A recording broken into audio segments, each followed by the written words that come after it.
सखी भतारी याद तू बदाए लागल, याद तू बदाए लागल। हाँ रहेला भूखे हमरे हुके रोज करे यतवाद याद तू बदाए लागल, याद तू बदाए लागल।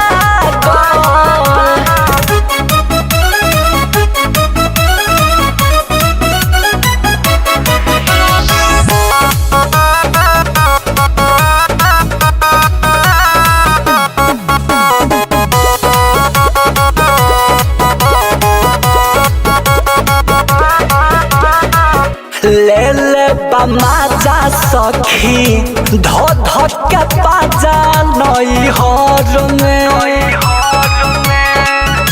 कवनो बहाना कके ढुके आवे रोजे हमारा घर में।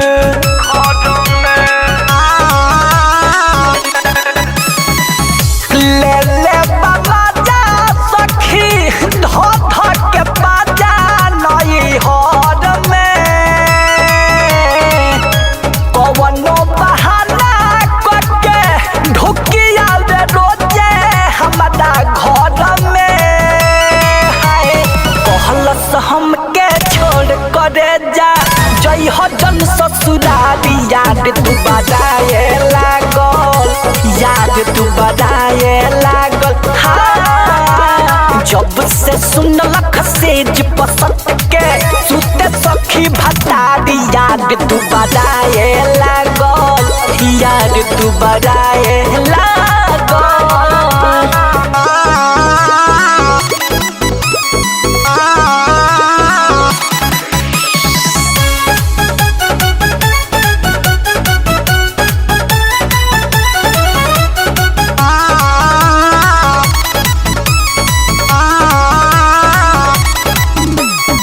साथे खइले खेलल बाटे बचपन से लेके बुझावानी ले।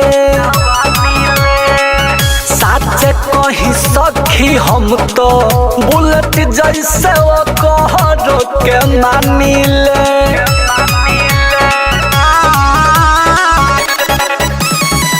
साथे खइले खेलल बाटे बचपन से लेके बुझावानी ले। साचे कही सखी हम तो बुलेट जैसे वो कहरो के मानी ले। हाय फरक से जदी भेंट ना होई फोरल ही कपाद याद तू बदाए लागल, याद तू बदाए लागल। हाँ जब से सुनलक सेज पसंद के सुते सखी भतारी याद तू बदाए लागल, याद तू बदाए लागल।